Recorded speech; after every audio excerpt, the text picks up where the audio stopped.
Peterbot has won yet again another Trio Cash Cup, but there is a lot more to talk about as well. NA was extremely exciting. We have some brand new teams absolutely popping off. I also want to talk about what's going on with all of the European teams and why there's been a massive snakening. Chat, Chicho, and Tini have now split up and they've all found new trios and have taken a lot of big players out of the picture. We even have Tayson, after getting his best placement in a while, dropping one of his teammates. There's lots to talk about. Let's jump into it. We're going to kick off talking about NA, and you already know who I'm going to talk about. It is honestly almost getting boring at this point. Peterbot, Cold, and Ritual have won yet again another trio tournament. Apparently, no one can stop Peterbot at this point. My man is on the most dominant tear we have ever seen. Just in between years now, since the start of 2024, basically until now into 2025, just looking unstoppable. Cold, Ritual, and Peterbot are playing absolutely phenomenally. Not only did they win, they won by almost 150 points, finishing on 502 points. They played 6 matches, won 2 of them, but this is their match history. 9 Elim second, 18 Elim win, 8 Elim fourth, 12 Elim win, 6 Elim fifth, and a 9 Elim third. Just an absolutely absurd match history. There is no way any trio is going to beat that. And as you can see from the leaderboard, no one even came close. Huge shout out to Vadeal, Cooper, and Sphinx, a brand new trio on NA. Vadeal's first time playing trios on NA with this team, and he comes in second on 358. A phenomenal performance, extremely solid, but with Ritual, Cold, and Peterbot, it looks like they played terribly by comparison. It's just ridiculous that no one can stop this trio right now. And what does this mean for FNCS? I don't know. I'm sure there's other trios who could put up insane performances, but no one's going to land on Peterbot. It's just an absolute nightmare. You just don't stand to win anything. And second and third and fourth place is still really good money. So no one who's, in second going into last game is going to risk landing on first, especially when they have such a lead. Like, I just don't know what this means for the storylines going to FNCS. They're just making it look like they are the best team in the world by a good margin. You got to remember as well, there's no just one best drop on the map right now. Brutal Boxcars is by most people, the best drop on the map, or one of, but it's not absurdly good. It's not like it is the absolute best drop. You get the dash coin or you get the scan coin. You get the mythic AR, but you're so split. You're really spread out. You have to play it extremely well. Most teams on most regions going Brutal Boxcars aren't even doing that well. I would actually argue Magic Mosses is a better drop spot. It's got better loot. It's got better mats, quicker to get anyway, except for maybe metal, but you get multiple shrines, which gets you stacked. It's not like it is just by far the best drop, and that's why Peterbot's team's doing so well. They're doing it from a good drop, but I don't even know at this point, man. I guess we'll have to see. Hopefully someone else can give them a run for their money. Aegis, Acorn, and Kanata were right behind them throughout most of the tournament in second place. Unfortunately, their last game, they went down in 25th, which dropped them down into third place. Still a really solid performance from this trio. Then we had Aviv, Booga, and Threats. Again, another brand new trio in fourth place. A lot of people questioning why Booga and Threats decided to drop Reet. They're backing it up with a very solid performance, proving why. Then we had Rapid, Poyo, and Bowls to round out the top 5. A very solid top 5. Now, some of our big teams are missing out of that one as well, one of them being Muzz, Clicks, and Rise. They ended up coming in 10th overall. They had a couple mistakes, but if you watch Clicks' stream, you know what they were. They discussed them, they fixed them, and I think it will improve them a lot going forward. We had Bucky's team finishing up in 11th after a pretty rough start, bringing it back, which was awesome for the Bucky fans. We had Noxy, Curly, and Crisp, a trio that I've been hyping up a lot as an underrated trio, in 6th. Shadow Curve and Tyler in 7th, who were also contested 6 games out of 6 and won all of them to go on to come 7th, which is really impressive. We had Batman, Booga, Mason, and Yomzo, a team we're used to seeing more in that top 5, top 3 margin. I will mention Mason is about to go away for 2 weeks for a holiday to Hawaii with his family. So I'm a bit interested to see what's going to happen with Batman, Booga, and Yomzo. They're looking for a third to fill in, but they've said they don't want to play with that third for FNCS, just for Cash Cups, which is really awkward. Makes it really hard to find a good third when they're kind of playing with you and knowing they're not going to get to play FNCS. But if they do really well, are they going to wait around for Mason to come back right before FNCS? Remember, FNCS is only 18 days long. It is the shortest FNCS we've ever seen. We have 12 tournaments of FNCS in 18 days. It is not a lot of time. So having someone come back into the trio when you've already been doing well with someone else could be really interesting to see whether it goes that way. I don't know. I hope it doesn't happen because Mason, BB, and Yomzo have been looking amazing, but it is very unfortunate timing to be taking a holiday. I want to go to the bottom of the leaderboard. We had some big teams struggling. Skittles, Reet, and Chimp, unfortunately, losing 5 times off spawn out of 6 to G-Money, Seek, and OSID.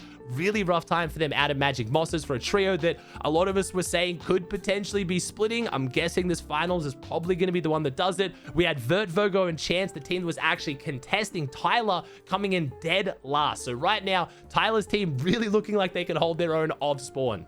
EU finals this week was extremely exciting. We had Vico, Veno, and Flixie winning with only 5 matches played. But not only that, Vico crashed in game 6. So they only played as a full trio in 4 games and still managed to win it. They got an 8 Elim third as a duo, Flixie and Veno, in the last game to clutch up the win. Then they also got a 5 Elim 7th, 16 Elim win, 1 Elim 12th, and a 6 Elim 2nd. So this trio is looking extremely dominant coming into FNCS. If you're wondering why they missed a game, Flixie unfortunately crashed in the lobby going into game 3, which meant his whole trio couldn't load in, so they couldn't even try and play it out as a duo. They just had to miss the entire game. Now, they only did just manage to beat out Trulex, Chris, and Tayson, who got a 5 Elim win in Game 6 to almost take the tournament. And again, I'm sure if you're a fan of Fortnite competitive and have been for a long time, you love seeing Tayson at the top of the leaderboard as much as me. Super excited to see him back up there. We had Vanya, Pixie, and Marius, who were fighting for top 2 pretty much the entire Cash Cup, finish on 298 points. The team they were fighting against the whole time was their org mates, Swizzy, Mustache, and Sined. Gentle mates were 1st and 2nd pretty much the whole Cash Cup, but unfortunately for Swizzy's team, in the last game, they went down in 21st, dropping them out of that 1st place all the way down to 5th, because they also got overtaken by the Danes, Eyedrop, Sky, and Scroll. Now, they dropped an 11 Elim 2nd in their last game to clutch up that 4th. Their last 3 games were ridiculous. A 6th, 4th, and 2nd with high Elim. So the Danes really putting on a showing, saying as a new trio, they could be one to watch out for in FNCS. Now, it's also worth mentioning the tournament was almost won by an unofficial trio. Again, I talked about this already, but Swizzy and Mustache are usually playing alongside Queasy. Queasy took this week off to go skiing in France, and now he's got to sit back and watch his duo, his trio mates, almost win without him. So there are some, questions going around. Maybe Swizzy and Mustache pick up Sined. Why does Sined not have a better trio? I'm sure this will massively help Sined find a better trio if Queasy pops back into that trio. I don't think Swizzy and Mustache would drop Queasy over one Cash Cup performance, even if they won the tournament, but I do think it'll massively help Sined find a better team. Now, even though they didn't get top 5, I still have to talk about it. Mongrel, Mr. Savage, and Panzer finishing in 10th overall, doing phenomenally well. I know what you're thinking, 10th place, surely they were uncontested. No, they did this while contested by Huddy's team. Huddy's team finishing in 28th.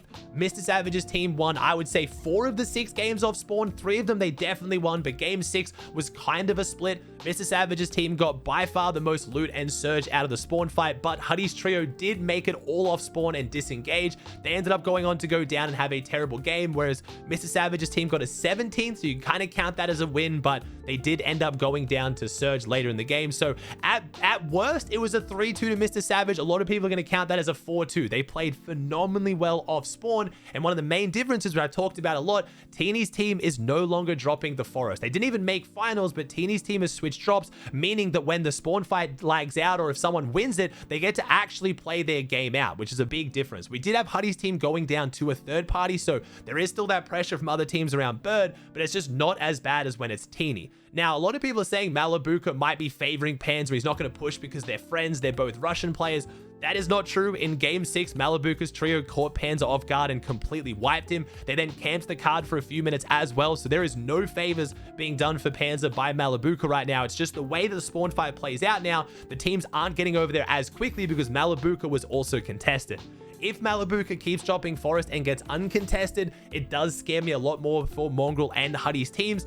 Obviously, a lot of people expecting one of these teams to leave, saying that it should be Huddy because they're doing so poorly.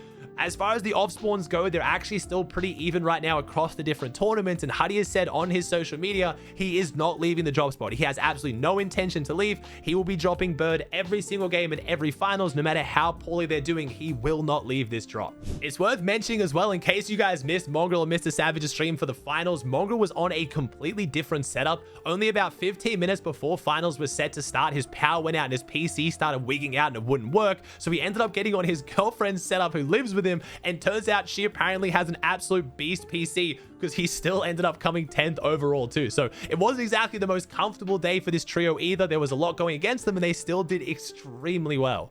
While I'm talking about EU, I have to talk about the Middle East finals, because we actually had it won by a trio from EU. Scroll, Axe Force, and Bevies managed to come first place on Middle East on 351 points, which means Scroll won on Middle East and then went on to come 4th in EU. Apparently, he had to leave halfway through game 6, leaving Axe Force and Bevies to play it as a duo so he could go queue up EU finals on time to then get top 5. An insanely dominant performance, super impressive to do, especially on high ping. For a lot of you players out there who are saying you can't compete because you got this ping or that ping, you can still win a region you don't even play on if you get good enough at the game. I know they're professional players, they're phenomenal, but I do like to highlight how good people can play even on higher ping if they lock in. It's also worth mentioning Focus, Tiggs, and Xenox, the team in third, is also a European team, and they only played 5 games. So we had first and third on Middle East won by EU teams. Now, again, I know Middle East fans are going to be annoyed that I'm pointing this out, but you have to highlight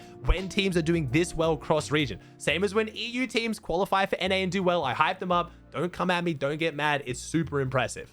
All right, we're adding this in after I've just broken down the leaderboard, because this has all gone down after the Cash Cup. Despite getting second place, Tayson now has a new trio. We have confirmation that Chap, Chicho, and Teeny have split up. If you watched my last video, you probably know about this. They haven't been playing super well together. They switched drop spots. They didn't make finals. There has been a lot of rumors and talk about how the trio just doesn't really gel with each other vibes-wise. They have now completely split, creating 3 new trios. So we now have Tayson, Trulex, and Chicho. So we have the return of Chicho and Trulex alongside Tayson, which means they have dropped Chris after coming second in the Cash Cup. Super unfortunate for Chris, but don't worry, he's found himself on a really good trio as well. He's gone back with his old duo mate Skivvy, who he did really well with, and he's now playing alongside Teeny. Unfortunately, Chap has no trio right now, so we now have a whole bunch of new players moving around in EU. I wonder if Vadeal knew this was going to happen. He would have stayed in EU and landed himself on one of these trios, but for right now, we don't know who Chap is playing with, and we have Chris, Skivvy, and Teeny, and Trulex, Chicho, Tayson as brand new trios. I have a feeling Chap being a free agent will also create a domino snakening effect with other different trios. That's just my prediction. We'll have to wait and see.